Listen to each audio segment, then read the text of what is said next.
The following podcast is a part of RadioMisfits.com. Previously on Carol's Last Christmas. Normal police called me. We tracked down the sketch artist who crafted a composite drawing of a key suspect. The detail work in that sketch is remarkable.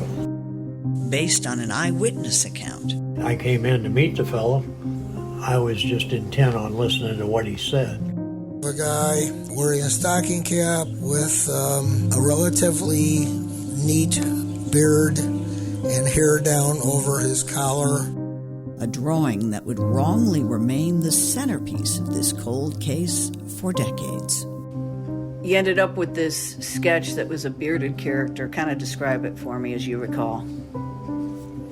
This guy, okay, I haven't looked at that in 30 years. I bet. I'll be darned.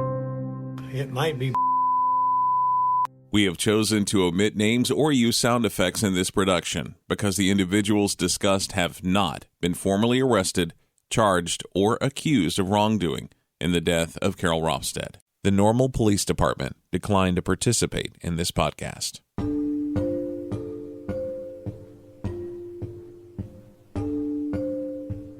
Well, I can remember seeing him on campus because he kind of stood out. The campus and community was on the lookout for two bearded men, one tall, the other shorter. And there was someone who looked remarkably like the expertly drawn witness sketch created after the murder. He was older than us, probably, 5, 6, 7 years older. And he had long hair, and it was in the hippie days too, and people had that, but he always had on this army fatigues. I can't say he was in the army, but green heavy jacket and green pants. Carol had been attacked in her room in July of '74. Remember Mr. Green Jeans? We now know the sketch is not reliable, but there were other reasons to be suspicious of the ambitious, outspoken, volatile. He knew too much. There's nobody in the state of Illinois who's going to think for 3 minutes that this guy made those 2 phone calls. She got beaten up and she almost got killed, and now she's dead. And he knows it before anyone else. That's a great frickin' story. Just on its own, isn't it?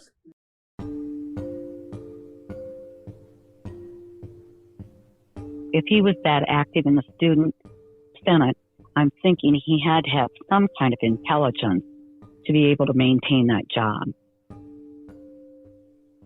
He became acquainted with our house because one of our sorority sisters on the Senate brought him over to just kind of see the house and where she lived. My sister introduced him to Carol and said something about being in the student senate or, which was kind of, political, and they make decisions for the school and budgets and blah, blah, blah.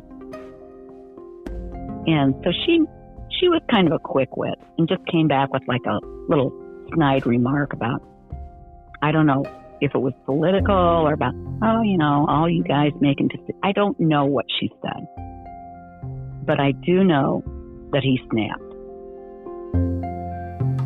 That was the first incident of this person being in our house.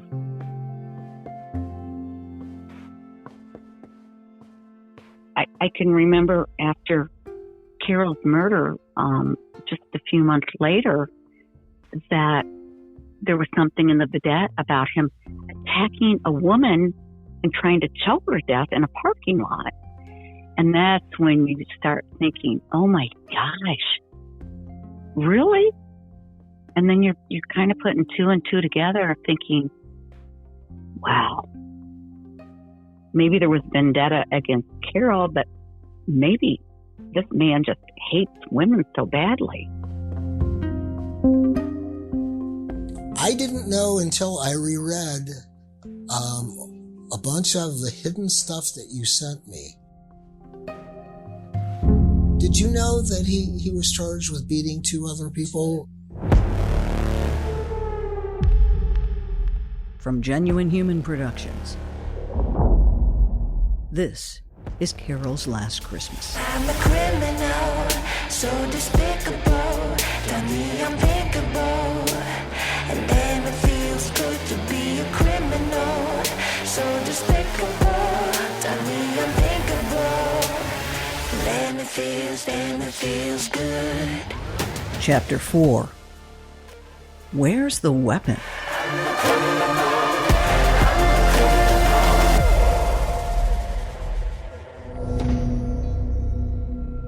There's a lot of traps that you can fall into during an investigation, and tunnel vision is one of the major ones. We found this video on the internet featuring James Trainum, a retired DC detective. It basically happens when you become so focused in on a suspect or a theory that you start to ignore anything else that comes in during that time that might provide some sort of alternative explanation or alternative suspect. It's something that is actually contagious. It can be passed along from the investigator to the prosecutor to the judge. It's just a natural way that we deal with information. It's one of the shortcuts that we take. There are ways to guard against it. There are ways to prevent it. It mostly involves having somebody looking over your shoulder, checking your work, playing devil's advocate.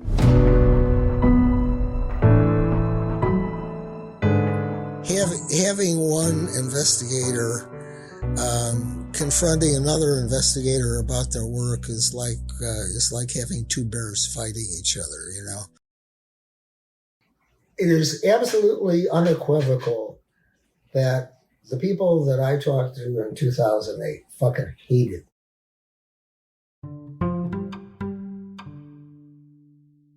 Has the Rofstead case gone unsolved for nearly half a century because of police tunnel vision? The woman who was walking home with Carol that December night in 1975, the last person to see her alive, remembers a conversation with the lead detective. You know, there was all kinds of ways that was pointing to him, and they just, you know, they knew it was him. They told me so. Who did? How soon in the investigation? We're talking like early on? Yep. Yep. On a ride up to Pekin, he said so. He told me about all of his assault cases and how he always got them dropped because he would frighten the women into recanting. And he also said, because I know he's still alive, he also said that if I ever said that he said that, he would call me a liar.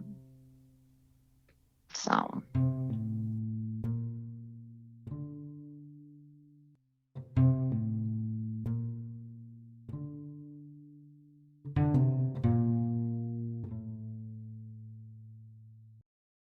Presented with little or no interruption, Carol's Last Christmas has been an expensive endeavor.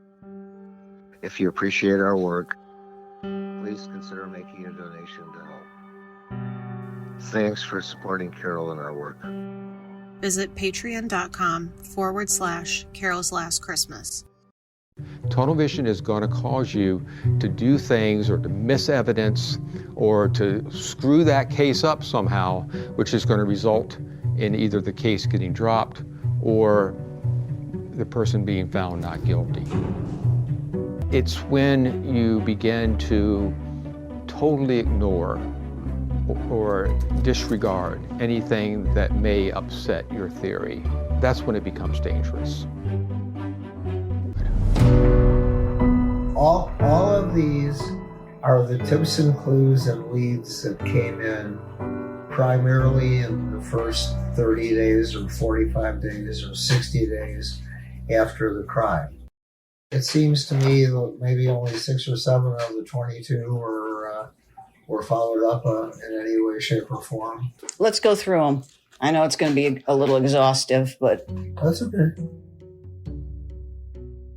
December 24th, 1975. A caller says a teenager molested a 2-year-old girl at the same address. Police promise to follow up, but there's no report of that. On the same day, another caller reminds police that a man hit one of their officers in the head with a wine bottle. A follow-up is suggested, but not documented. December 25th. Police review old arrests involving the sorority house address.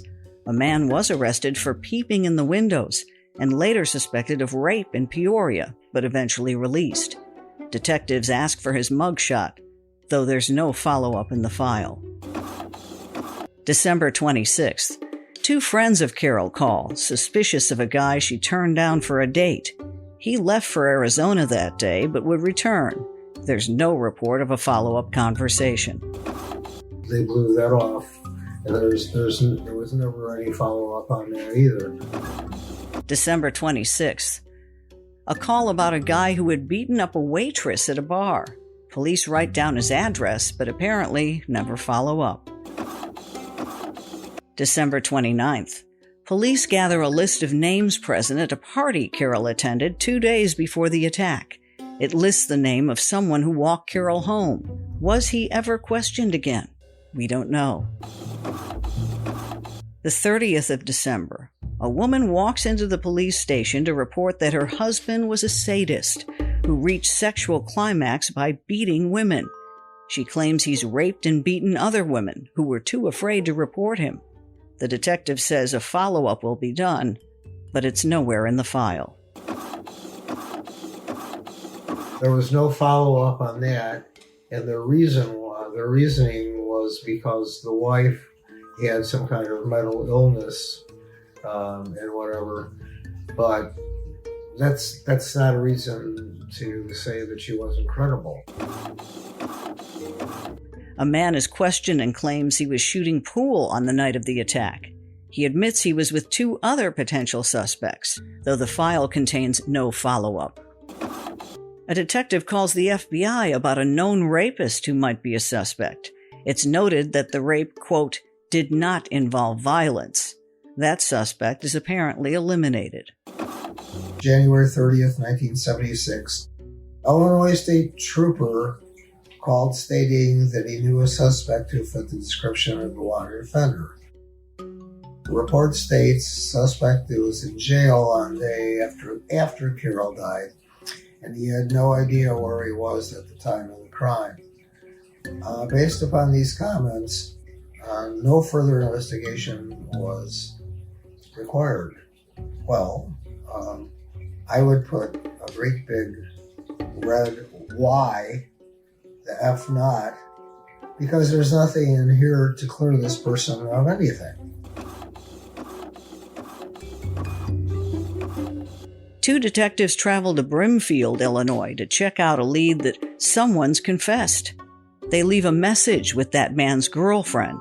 He calls back and denies the confession. We can find nothing more in the file. The police never followed up and ever talked to the owners of the cellar, despite the fact that the last place Carol was socially before both attacks was the cellar. That's crazy. That's absolutely crazy. March the 6th. Police hear about someone who looks like the composite sketch. They contact him in St. Louis, and he agrees to a polygraph, but there's no record it was ever done. November 22nd, 1976. A woman says she heard that a man had confessed to the murder at a party at 404 East Vernon Street in Normal. She says she reported it in the past to police. The man regularly wore a knit cap and military coat. They go to his house, but he's not there. During my talk with Blacked Out, I learned that a person named Blacked Out had made the statement at a party that he was the person that killed Carol. Blacked Out stated that she had told this department of this some time ago, Get this. But in conversation with members of this department, I cannot locate anyone who remembers anything like this. So it goes without saying that nobody actually followed up on this and made a supplementary report. Mm-hmm. That somebody said they did it and nobody went and talked to them. We determined that Blacked Out lived at 404 East Vernon, apartment Blacked Out. And they forgot. Thank you very much that they forgot to black out the address. He has since returned to his hometown of Kewanee and is presently residing there. An attempt was made to speak to him on this date, but he was out of town.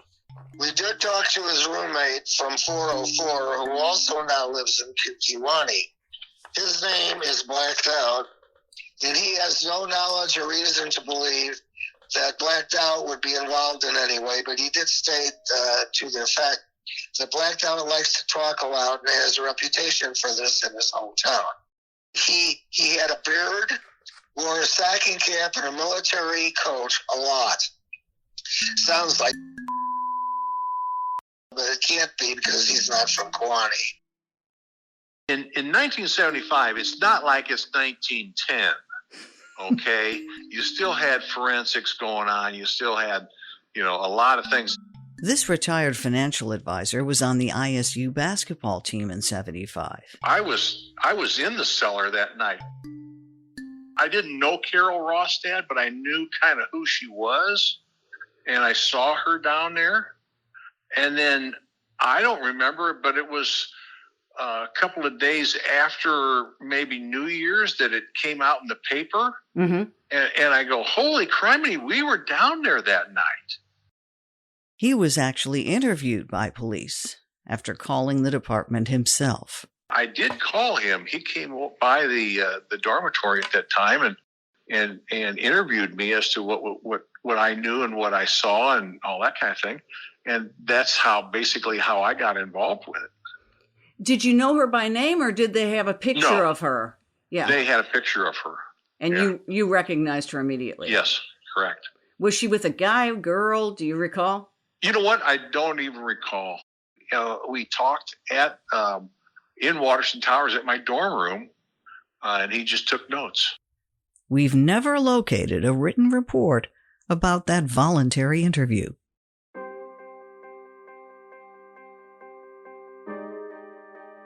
Granted, this was a small police force in a college town before cell phones or computers. How it got shoved underneath the rug, and if there's somebody paying somebody to be quiet, why is this it's not been solved? Yeah. I don't understand it. The biggest person of interest is a guy by the name.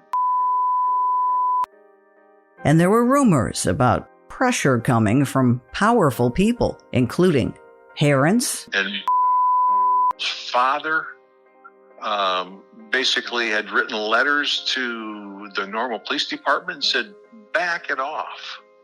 Or even the ISU administration. And if you don't back it off, we're going to have some lawsuits. And somebody did. They backed it off. And I'm going, I don't understand. Why would you take, if you truly thought that this was a person of interest, why do you sit there and shut her down? If I wanted to be a cop, the normal cop would be the greatest job in the world, because all you do is you bust college kids for pissing in the weeds. That's it. I mean, particularly back in the 70s, there was never any big crime, in normal Illinois. You had a murder in your town. If you don't have someone that knows how to handle a murder, then you call somebody that does. I'm not exaggerating if I told you that over the years, I've been contacted by 25 different cops in different suburban police departments, and once or twice in Chicago and whatever, and say, hey, do you want to look at this? And just, we just like another set of eyes. But for every department like that, where somebody is humble enough to say, hey, just take a look, there's 25 departments where they say, I am stupid and I am arrogant and I'm never telling you anything. Get the fuck away.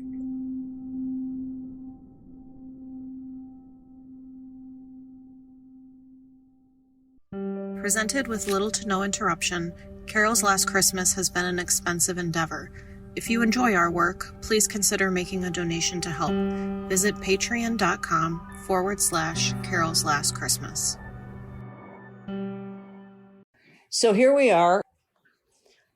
Who are your top 3 suspects at this point in time?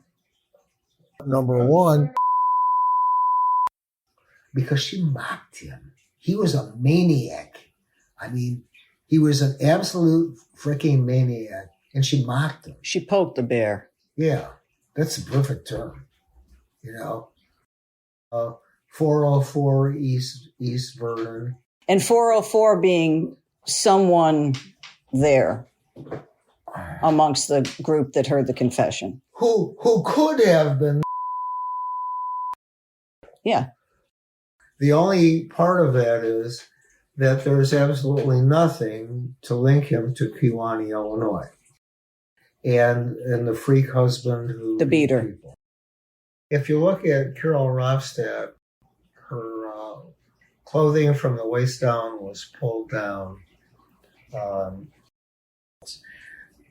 This...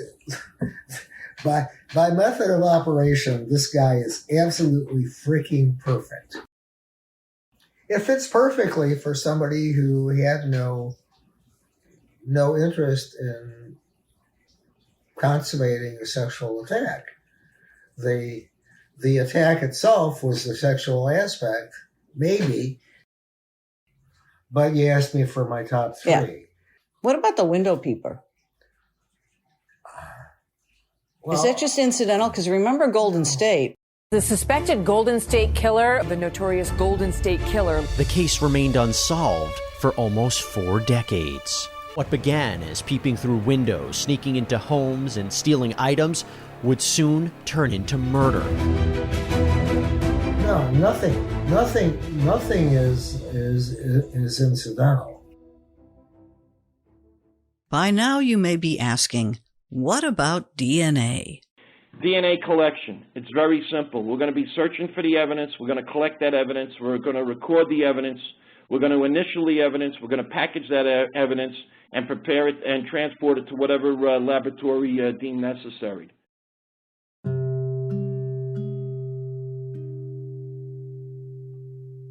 The first crime solved through DNA analysis was back in 1986 in England, 11 years after Carol died. But long before that, police were collecting blood, fingerprints, and other evidence. Basically, whatever comes from your body is potential DNA evidence. Blood, semen, saliva, skin tissue, dandruff, bones, teeth, nails, hair, earwax, vaginal cells, rectal urine, feces, sweat. This will all give you DNA. That's Detective Sergeant Joseph Blozis. No mistaking, he's from the NYPD. Yes, I do speak quite quickly. I could probably, the old saying, I talk a New York minute. He retired after 30 years and more than 1,000 homicide cases.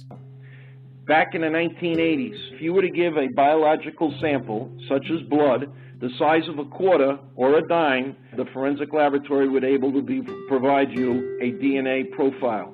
In the 90s, through technology and advancements in instrumentation, we were able to reduce that size from a dime to barely visible. Currently today, touch DNA, 10 to 20 skin cells will give you a DNA profile. But in order to get a good DNA sample, you need properly handled evidence. My next thing on my list here. Where do we stand on the murder weapon in a professor's hands? You know what? I don't know if that's folklore or what. For years, a rumor had been circulating about the murder weapon.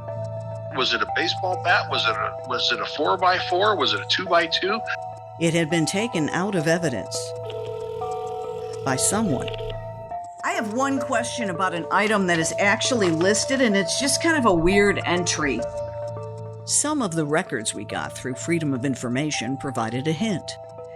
Third from the bottom, it talks about two Polaroids of exhibit number 4 before and after original package removed.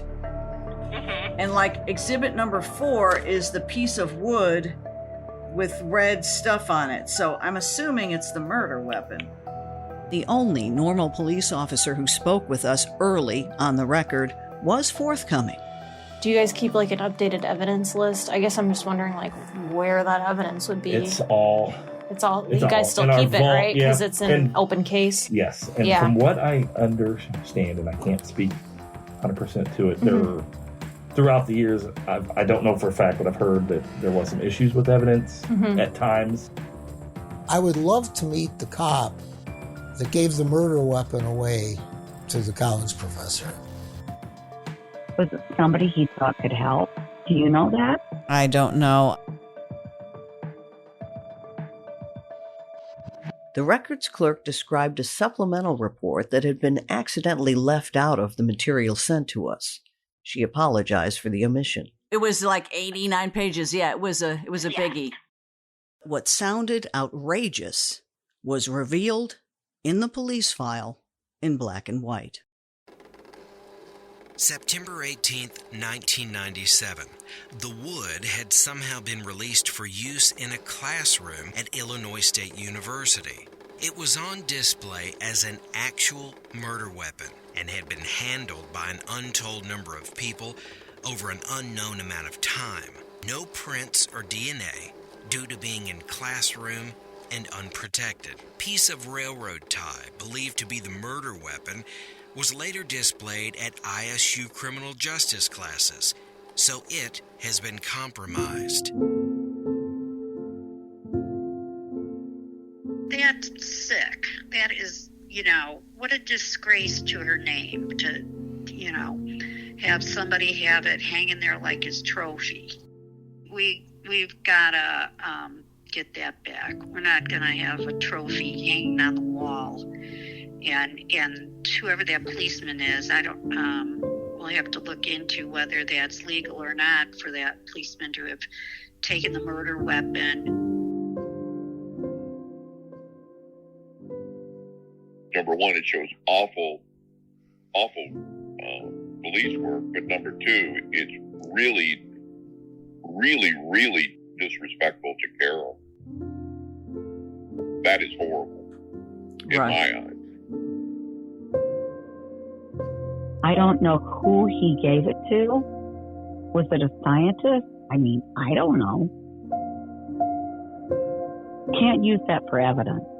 We have DNA today.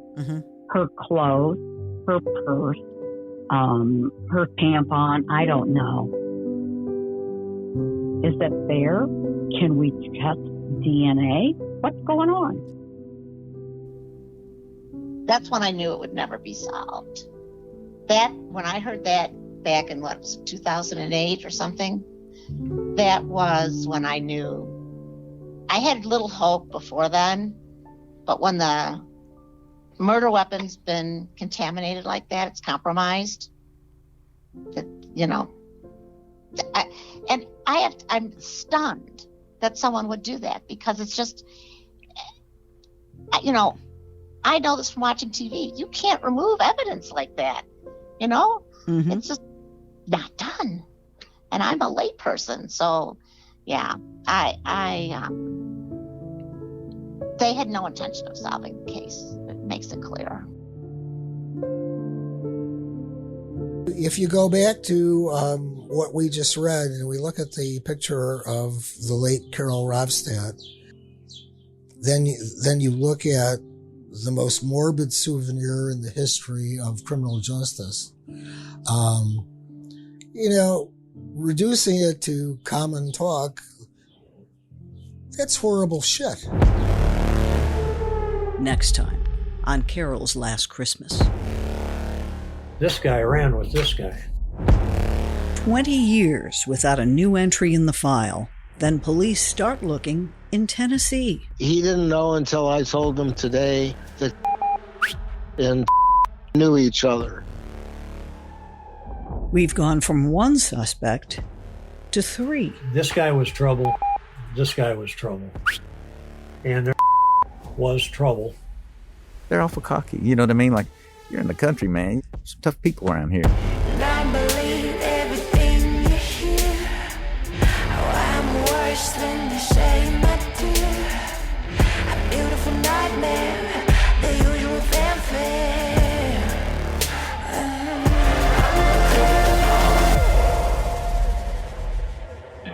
Carol's Last Christmas is a genuine human production, reported from interviews with friends, family, and experts, and based on official records obtained through the Freedom of Information Act.